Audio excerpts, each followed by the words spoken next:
दोस्तों, अगर मैं आपसे कहूं कि आपके शरीर में सालों से कोलेस्ट्रॉल बढ़ रहा हो सकता है और आपको इसका जरा सा भी एहसास ना हो, तो शायद आप यकीन नहीं करेंगे।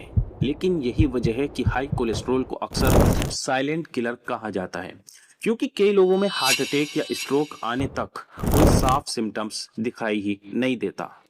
और सबसे हैरानी की बात, ज्यादातर लोग आज भी इंटरनेट पर घूम रहे हैं ऐसे drinks, garlic water, lemon water, Apple cider vinegar या दूसरे होम रेमेडीज पर भरोसा कर लेते हैं, जबकि असली गेम कहीं और चल रही होती है। दोस्तों, अगर आप चाहते हैं कि आपका हार्ट लंबे समय तक हेल्दी रहे, आपकी ब्लड वेसल साफ रहे और आपको समझ आ जाए कि आखिर कौन से फूड सच में मदद कर सकते हैं, दोस्तों कौन से सिर्फ मिथ हैं, कौन सी रिपोर्ट्स हमें करवानी चाहिए, कौन सी डेली हैबिट्स एलडीएल कोलेस्ट्रॉल कम करने में मदद कर सकती है और कब लाइफस्टाइल काफी नहीं होता, तो इस वीडियो को आखिर तक जरूर देखिए, क्योंकि आगे मैं ऐसी बातें बताने वाला हूं जो शायद आज तक किसी ने आपको आसान भाषा में नहीं समझाई हो। लेकिन उससे पहले कमेंट में मुझे दोस्तों आप जरूर बताइए कि आपने कभी अपना लिपिड प्रोफाइल टेस्ट करवाया है। अगर करवाया है तो आपका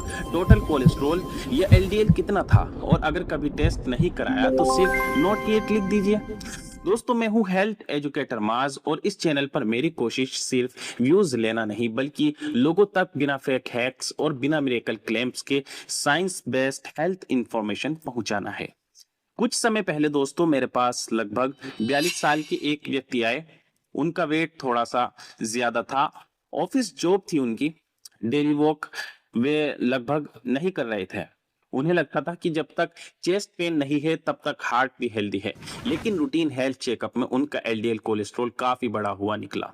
एचडीएल कम था और ट्रिग्लिसराइड भी नॉर्मल से थोड़ा ऊपर था। उन्हें कोई तकलीफ नहीं होती थी, लेकिन रिस्क धीरे धीरे उनका बढ़ रहा था। यही वजह है कि हाई कोलेस्ट्रॉल को समझना इतना जरूरी है।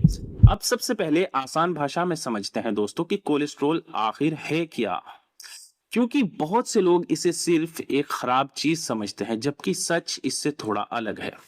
कोलेस्ट्रॉल दोस्तों एक फैट लाइक सब्सटेंट है, जिसे आपका बॉडी खुद भी बनाता है, खासकर लीवर, और इसकी जरूरत भी होती है, क्योंकि इससे हॉर्मोन्स बनते हैं, विटामिन डी बनने की प्रोसेस में मदद मिलती है, और हर सेल की आउटर वॉल यानी सेल मेम्ब्रेन का भी ये एक जरूरी हिस्सा है। दोस्तों, प्रॉब्लम कोलेस्ट्रॉल होने से नहीं होती, प्रॉब्लम तब शुरू होती है जब इसका बैलेंस बिगड़ जाता है। इसे ऐसे समझिए, मान लीजिए आपके शहर की रोड्स आपकी ब्लड वेसल्स हैं और ट्रक्स कोलेस्ट्रॉल को एक जगह से दूसरी जगह ले जा रहा है। एलडीएल को आप ऐसा ट्रक मान सकते हैं जो कोलेस्ट्रॉल को बॉडी के अलग अलग हिस्सों तक पहुंचाता है। लेकिन जब एलडीएल जरूरत से ज्यादा बढ़ जाता है तो ये धीरे धीरे ब्लड वेसल्स की दीवारों में जमा होने लगता है। वहीं एचडीएल को आप क्लीनिंग टीम की तरह समझ सकते हैं, जो एक्स्ट्रा कोलेस्ट्रॉल को वापस लीवर तक ले जाने में मदद करता है, जहां उसका दोबारा इस्तेमाल या बाहर निकालने की प्रोसेस होती है। जब एलडीएल बहुत ज्यादा हो, एचडीएल कम हो या ट्रिग्लिसराइड्स भी बढ़े हुए हों, तब ब्लड वेसल्स के अंदर प्लेग बनना शुरू हो जाता है। धीरे धीरे रास्ता संकरा होने लगता है, ब्लड फ्लू कम हो सकता है और कई साल बाद यही हार्ट अटैक या स्ट्रोक जैसी गंभीर प्रॉब्लम का कारण बन सकता है। लेकिन रुकिए दोस्तों, अभी सबसे बड़ा सवाल बाकी है। आखिर एलडीएल बढ़ता क्यों है? क्या सिर्फ घी और ऑयल इसकी वजह है, या sugar, refined foods, smoking, stress, poor sleep, belly fat और फिजिकल इनएक्टिविटी भी उतने ही जिम्मेदार हैं? और क्या सच में किचन में मौजूद कुछ सस्ते फूड्स ऐसे हैं जिनके पीछे अच्छी साइंटिफिक एविडेंस है, जो एलडीएल कम करने और हार्ट हेल्थ बेहतर बनाने में मदद कर सकते हैं? अब आगे हम इन्हीं सबसे जरूरी बातों को एक एक करके जानेंगे, जहां आपको पता चलेगा कि ज्यादातर लोग रोज कौन कौन सी गलती करते हैं और उससे कैसे बचा जा सकता है। अब आते हैं सबसे जरूरी हिस्से पर, आखिर ऐसा क्या करें जिससे एलडीएल कोलेस्ट्रॉल सच में कम करने में मदद मिले।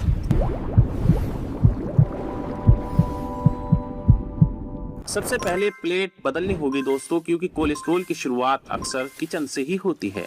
अगर आपकी प्लेट में फाइबर कम और प्रोसेस्ड फूड ज्यादा है तो शरीर पर उसका असर धीरे धीरे देखने लगेगा। इसीलिए कोशिश कीजिए कि हर मील में कोई ना कोई सोल्यूबल फाइबर वाला फूड जरूर हो, जैसे ओट्स, जौ, इसबगोल, चना, राजमा, मसूर दाल, मूंग दाल, एप्पल, ऑरेंज, गवावा, भिंडी और seasonal vegetables. Soluble fibre intestine में जाकर कुछ कोलेस्ट्रॉल को बाइंड करने में मदद करता है, जिससे उसका कुछ हिस्सा बॉडी से बाहर निकल सकता है। इसलिए ये एलडीएल कम करने वाली डाइट का एक अच्छा अहम हिस्सा माना जाता है। अब बात प्रोटीन की दोस्तों, बहुत से लोग कोलेस्ट्रॉल बढ़ने के डर से प्रोटीन कम कर देते हैं, जबकि सही प्रोटीन सोर्सेज चुनना सबसे ज्यादा जरूरी है। दाल, चना, राजमा, सोयाबीन, लो फैट कर्ड, ये भी प्रोटीन के बहुत ही अच्छे सोर्सेज हैं। अब आते हैं हेल्दी फैट्स पर। याद रखिए, हर फैट खराब नहीं होता, बॉडी को हेल्दी फैट्स की भी जरूरत होती है,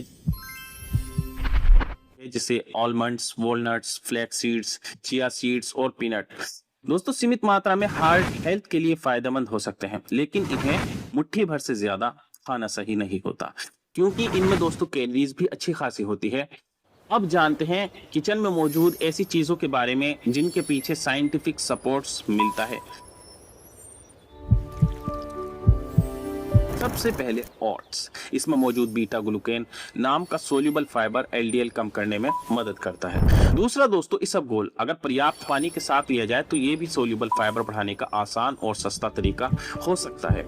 तीसरा दोस्तों गार्लिक, कुछ रिसर्च में गार्लिक से कोलेस्ट्रॉल पर हल्का फायदा देखा गया है, लेकिन इसका असर सीमित होता है, इसलिए इसे मेडिसिन का विकल्प भी नहीं समझा जा सकता। चौथा दोस्तों फ्लैक्स सीड्स, इनमें ओमेगा 3 फैट और फाइबर दोनों होते हैं, जो ओवरऑल हार्ट हेल्थ के लिए फायदेमंद हो सकते हैं। इन्हें हल्का रोस्ट करके पाउडर बनाकर कर्ड या दाल में मिलाकर खाया जा सकता है। अब सबसे बड़ा myth, lemon water, garlic water, Apple cider vinegar या कोई भी एक ड्रिंक आपके कोलेस्ट्रॉल को पिघला देगा। इसका कोई मजबूत साइंटिफिक एविडेंस नहीं है। अगर आपकी पूरी लाइफ स्टाइल खराब है तो कोई भी ड्रिंक अकेले आपकी मदद नहीं कर सकती। अब बात वेट की करते हैं दोस्तों, अगर आपका वेट ज्यादा है तो सिर्फ 5 से 10% वेट कम होना भी एलडीएल, ट्रिग्लिसराइड्स और हार्ट रिस्क पर अच्छा असर डाल सकता है। इसलिए क्रैश डाइट करने के बजाय धीरे धीरे और टिकाऊ तरीके से वेट कम कीजिए। अगर दोस्तों मैं अपना एलडीएल कोलेस्ट्रॉल कम करना चाहता और मुझे सिर्फ 5 सबसे असरदार चीजें चुननी पड़ती तो मैं क्या करता? दोस्तों मैं यही करता, सबसे पहले जो मैं इस्तेमाल करता हूँ सबसे पहली चीज़ है वो है ओट्स। दोस्तों मैं सुबह के टाइम ओट्स जो है वो 50 से 70 ग्राम ओट्स ब्रेकफास्ट में खाता। इसे पानी या लो फैट मिल्क में पकाता और ऊपर से थोड़ा एप्पल या गवावा और 1 चम्मच फ्लैक्स सीड्स पाउडर डालता। इसमें मौजूद बीटा ग्लूकेन नाम का सोल्यूबल फाइबर इंटेस्टाइन में जाकर कोलेस्ट्रॉल को बाइंड करने में मदद करता है। इसलिए दोस्तों ये एलडीएल कम करने के लिए सबसे ज्यादा रिसर्च वाले फूड्स में गिना जाता है। लेकिन दोस्तों याद रखिए, इंस्टेंट फ्लेवर्ड ओट्स नहीं बल्कि प्लेन ओट्स चुनिए, क्योंकि उनमें शुगर और सोल्ट कम होता है। दूसरी चीज जो मैं इस्तेमाल करता दोस्तों वो है इसबगोल। अगर मेरा कोलेस्ट्रॉल दोस्तों बढ़ा होता तो मैं रोज 1 से 2 चम्मच इसबगोल 1 बड़े गिलास पानी में मिलाकर डिनर के बाद या सोने से पहले लेता और उसके बाद भी थोड़ा पानी पीता, क्योंकि इसबगोल को काम करने के लिए पानी चाहिए। अगर आप कोई मेडिसिन लेते हैं तो इसबगोल और मेडिसिन के बीच कम से कम 2 घंटे का गैप जरूर रखिए। ये भी सोल्यूबल फाइबर बढ़ाने का आसान और सस्ता तरीका है। और दोस्तों तीसरी चीज जो मैं करता वो करता ब्रिस्क वॉक। मैं रोज कम से कम 30 से 45 मिनट तेज कदम चलता, इतनी स्पीड से कि सांस थोड़ी तेज चले लेकिन बातचीत फिर भी हो सके। अगर शुरुआत में 45 मिनट मुश्किल लगते तो 10-10 मिनट के 3 राउंड भी कर सकता। सबसे जरूरी बात है रोज करना। जी हाँ दोस्तों मैं रोज करता, क्योंकि वीक में सिर्फ 1-2 दिन लंबी वॉक करने से उतना फायदा नहीं मिलता जितना डेली एक्टिविटी करने से मिलता है। और चौथी चीज जो मैं करता वो करता मैं अपनी प्लेट बदलने का काम। मैं हर लंच और डिनर में आधी प्लेट सीजनल वेजिटेबल्स रखता, साथ में 1 से 2 कटोरी दाल, चना, राजमा या मूंग जैसे पल्सेस, और रोज 2 पूरे फ्रूट्स खाता, जैसे एप्पल, गवावा, ऑरेंज या पपाया। दोस्तों जूस बिल्कुल नहीं पीता, पूरा फ्रूट खाता, क्योंकि फाइबर पूरे फ्रूट में होता है, जूस में से फाइबर खत्म हो जाता है और फाइबर ही कोलेस्ट्रॉल कंट्रोल करने में मदद करता है। सिंपल सी बात है। और दोस्तों 5वीं चीज जो मैं करता वो करता वेट कम करना। अगर मेरा वेट ज्यादा होता तो मेरा पहला टारगेट परफेक्ट बॉडी नहीं बल्कि सिर्फ 5 से 10% वेट कम करना होता। मान लीजिए किसी का वेट 90 है, 90 kg, तो पहले सिर्फ 4.5 से 9 किलो कम करने का टारगेट रखता। कई लोगों में इतना वेट कम होने से ही LDL, triglyceride, blood pressure, blood sugar और हार्ट रिस्क पर अच्छा असर देखने को मिल सकता है। इसलिए फास्ट वेट लॉस के पीछे मत भागिए, धीरे धीरे लेकिन टिकाऊ बदलाव कीजिए। और अगर मुझे इन 5 में से सिर्फ एक चीज चुननी पड़ती तो मैं कोई मैजिक ड्रिंक नहीं चुनता, मैं सोल्यूबल फाइबर चुनता, यानी ओट्स और इसबगोल, क्योंकि कोलेस्ट्रॉल कम करने के लिए सबसे मजबूत साइंटिफिक एविडेंस इन्हीं के पास है। लेकिन इसका पूरा फायदा तभी मिलेगा दोस्तों जब इनके साथ रोज वॉक, हेल्दी डाइट, अच्छी स्लीप और जरूरत पड़ने पर डॉक्टर की सलाह से सही ट्रीटमेंट भी अपनाया जाए।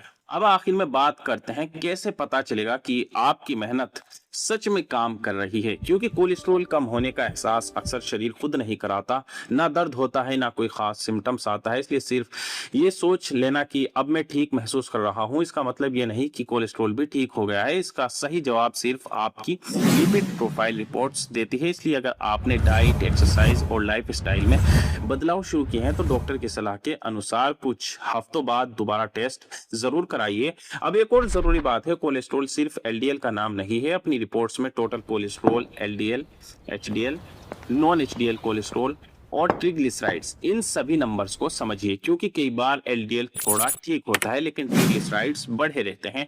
ये एचडीएल बहुत कम होता है, इसलिए पूरी रिपोर्ट्स देखना जरूरी है। अगर आपके साथ दोस्तों diabetes, high blood pressure, fatty liver, kidney disease, hypothyroidism या family history of heart disease भी है तो कोलेस्ट्रॉल कंट्रोल और भी ज्यादा जरूरी हो जाता है, क्योंकि ये सभी मिलकर हार्ट अटैक और स्ट्रोक का रिस्क बढ़ा सकते हैं। अब एक ऐसी बात जो बहुत कम लोग जानते हैं, अगर आपके फैमिली में कम उम्र में किसी को हार्ट अटैक या बहुत हाई कोलेस्ट्रॉल रहा है तो सिर्फ लाइफ स्टाइल ही नहीं, कभी कभी जेनेटिक्स भी वजह हो सकती है। ऐसे लोगों में डॉक्टर्स जल्दी मेडिसिन शुरू करने की सलाह दे सकते हैं, इसलिए अपनी फैमिली हिस्ट्री कभी मत छिपाइए। अब वार्निंग साइंस की बात करते हैं। हाई कोलेस्ट्रॉल अपने आप में अक्सर कोई सिम्टम्स नहीं देता, लेकिन अगर अचानक तेज चेस्ट पेन, सीने में दबाव, सांस फूलना, एक हाथ, कंधे, जबड़े या पीठ में फैलता दर्द, अचानक बोलने में दिक्कत, चेहरे का एक हिस्सा टेढ़ा होना या हाथ पैरों में अचानक कमजोरी महसूस हो तो इसे गैस या थकान समझकर घर पर इंतजार मत कीजिए। ऐसी स्थिति में तुरंत इमरजेंसी मेडिकल केयर लेना बहुत जरूरी है।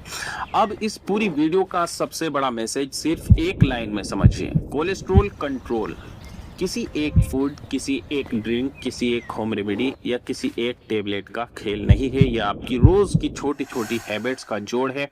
सही ब्रेकफास्ट, ज्यादा फाइबर, कम प्रोसेस्ड फूड, रोज की वॉक, हेल्दी वेट, अच्छी स्लीप, स्ट्रेस कंट्रोल, स्मोकिंग से दूरी और जरूरत पड़ने पर डॉक्टर की सलाह से सही मेडिसिन, यही वो कॉम्बिनेशन है जो लंबे समय तक आपके हार्ट की सबसे अच्छी सुरक्षा कर सकता है। अगर इस वीडियो की वजह से आप आज से अपनी सिर्फ एक भी गलत आदत बदल देते हैं तो हो सकता है आने वाले सालों में आपका हार्ट आपको उसके लिए आपका शुक्रिया अदा करे। और यही इस वीडियो का सबसे बड़ा मकसद भी था। अगर आपको लगता है कि ऐसी होने साइंस बेस्ड और प्रैक्टिकल हेल्थ इंफॉर्मेशन हर घर तक पहुंचनी चाहिए तो इस वीडियो को लाइक करके ज्यादा से ज्यादा लोगों तक पहुंचाने में हमारी मदद कीजिए। और अगर आप फेक हेल्थ हैक्स से बचना चाहते हैं और आसान भाषा में असली हेल्थ साइंस सीखना चाहते हैं तो हेल्थ एजुकेटर फैमिली का जो है दोस्तों वो हिस्सा बन जाइए। जी हाँ दोस्तों, सब्सक्राइब भी कर लीजिए। फिर मिलते हैं एक नई और जरूरी हेल्थी टॉपिक के साथ।